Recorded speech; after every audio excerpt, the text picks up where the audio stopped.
Assalamualaikum warahmatullahi wabarakatuh. Saya Ahmad Zamroni, mahasiswa Dr. Ilmu Hukum, Fakultas Hukum Universitas 17 Agustus 1945 atau UNTAK Surabaya.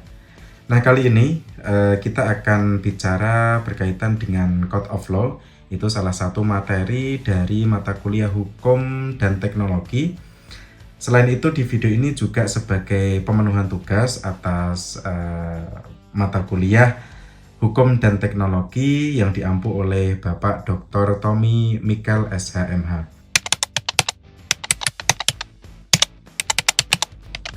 Gimana sih konsep Code is Law? Nah, konsep Code is Law itu atau biasa disebut sebagai kode adalah hukum, itu merupakan konsep yang dipopulerkan oleh Lawrence Lessig mengacu pada gagasan bahwa dalam dunia digital, kode perangkat lunak atau software atau kita kenal juga dengan istilah programming itu bertindak sebagai aturan yang mengatur perilaku pengguna sama seperti undang-undang mengatur dalam kehidupan nyata. Nah, Lawrence Lessig ini merupakan seorang profesor hukum ya dari Harvard University dan menuliskan Code is Law itu dalam bukunya Code and Other Laws of Cyberspace pada tahun 1999. Nah, konsep ini menjelaskan kepada kita bahwa di dunia maya, batasan dan aturan itu tidak ditentukan oleh polisi atau oleh undang-undang negara, melainkan oleh kode komputer yang dibuat oleh programmer. Nah, kode adalah hukum atau Code is Law adalah konsep yang menyatakan bahwa dalam dunia digital, perangkat lunak dan kode pemrograman itu mengatur perilaku pengguna layaknya hukum mengatur masyarakat pada dunia nyata. Nah, kode menentukan apa yang mungkin dan tidak mungkin dilakukan di internet atau berbasis kepada teknologi informasi dan menciptakan batasan teknis yang bersifat mengikat. Nah, dari pengertian ini dapat kita pahami bahwa Code is Law itu dalam dunia digital atau dunia teknologi itu digunakan sebagai aturan. Mau tidak mau ya, ketika kita menggunakan misalnya teknologi informasi, kita berhadapan dengan aturan-aturan yang tidak tertulis, beda dengan undang-undang tetapi sifatnya kurang lebih sama. Dia punya aturan dan memaksa kita untuk melakukan atau tidak melakukan kehendak gitu. Jadi kita mengikuti bagaimana program itu dalam teknologi atau dalam digital, kita mengikuti program itu ketika mau menggunakan teknologi informasi atau di dunia digital. Nah, kode atau software atau algoritma ini mengatur dunia maya sama seperti hukum negara mengatur dunia fisik. Maka Code is Law adalah pengaturan pada dunia digital atau dunia maya yang berbasis kepada pengguna teknologi. Teman-teman semua mungkin akan bertanya, kira-kira dari Code is Law ini apa sih implikasinya? Nah, implikasinya jika kode mengizinkan sesuatu, misalnya pada saat kita melakukan transaksi atau jual beli atau misalnya belanja online, maka tindakan tersebut dianggap legal dalam konteks platform tersebut. Jadi misalnya kita menggunakan teknologi media untuk belanja online atau shopping gitu ya istilahnya. Maka pada saat kita belanja, di situ ada aturan-aturan yang harus kita ikuti. Jadi kita memilih barang, kemudian kita memasukkan pada keranjang pilihan kita.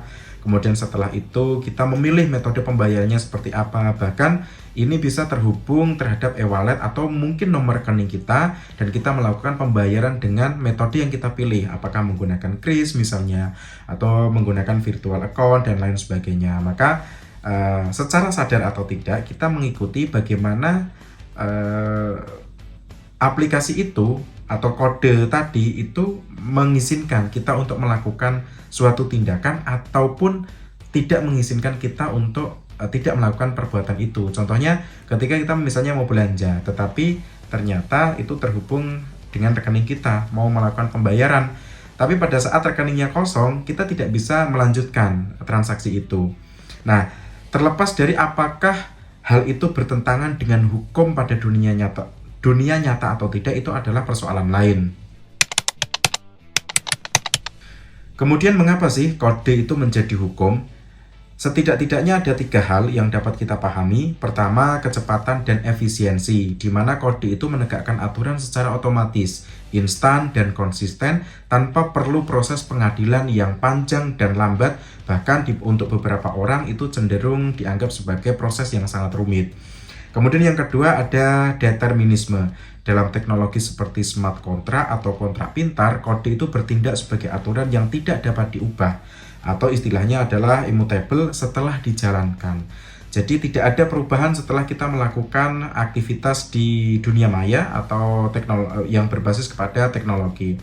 Yang ketiga adalah deteritorialisasi, di mana kode itu menembus batas yurisdiksi antar negara.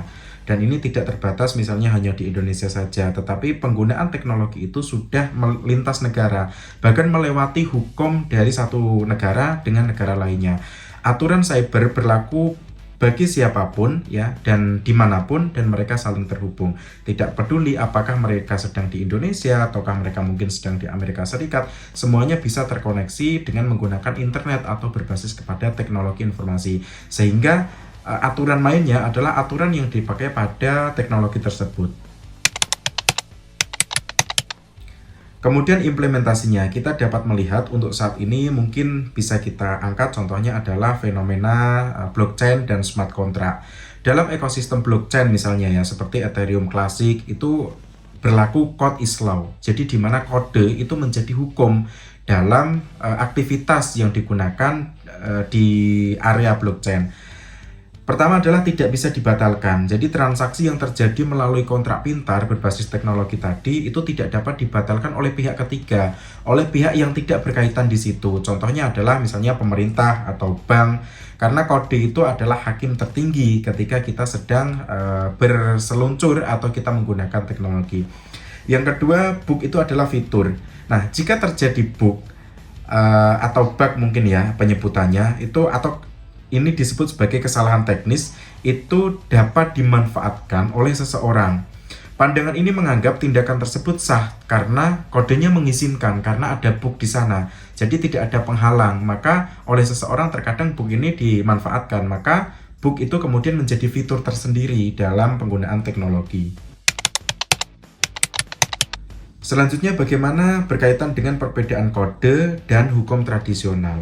Pada kode atau kita sebut sebagai digital, itu sifatnya adalah formal, kaku, atau biner. Sedangkan pada hukum tradisional, itu sifatnya ambigu, tergantung siapa yang menafsirkan hukum tersebut. Di lain sisi, selain ambigu juga sifatnya fleksibel, dapat menyesuaikan dengan kondisi tertentu atau pada peristiwa-peristiwa tertentu.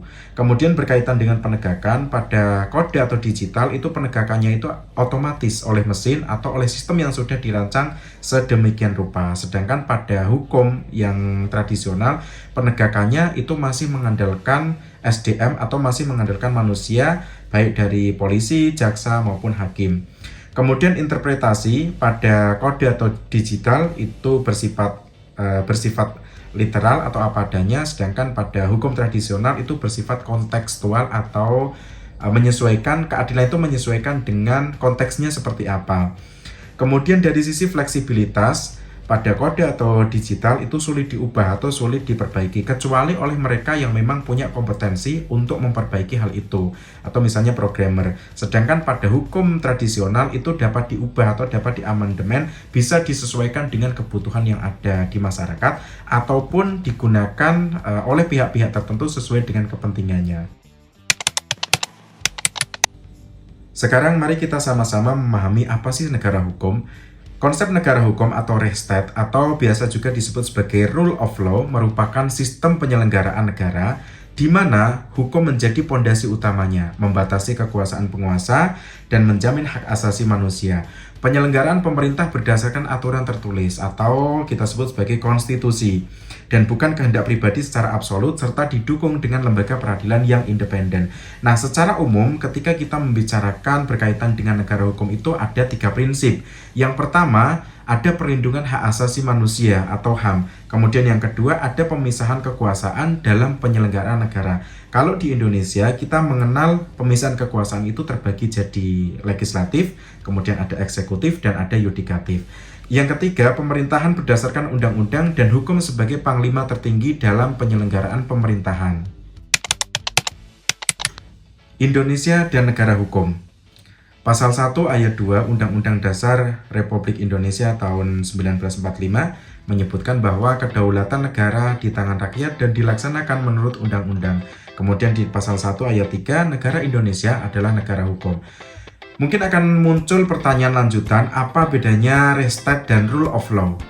Res state merupakan tradisi dari negara Eropa kontinental, sedangkan rule of law adalah tradisi dari negara-negara Anglo-Saxon yang menekankan kepada equality before the law atau persamaan di hadapan hukum. Perkembangan terbaru Code is Law dan negara hukum. Melihat perkembangan saat ini, Code is Law atau kode adalah hukum secara cepat atau lambat telah menyatu dengan sistem negara hukum, terutama ketika misalnya kita membicarakan tentang adopsi blockchain, kemudian penggunaan artificial intelligence atau AI atau AI, kemudian penggunaan sosial media atau media sosial yang terikat dengan kode-kode atau aturan main aplikasi tersebut, serta beberapa terobosan-terobosan pendidikan yang berbasis kepada digital, termasuk ketika kita melakukan belanja online atau di platform-platform belanja online.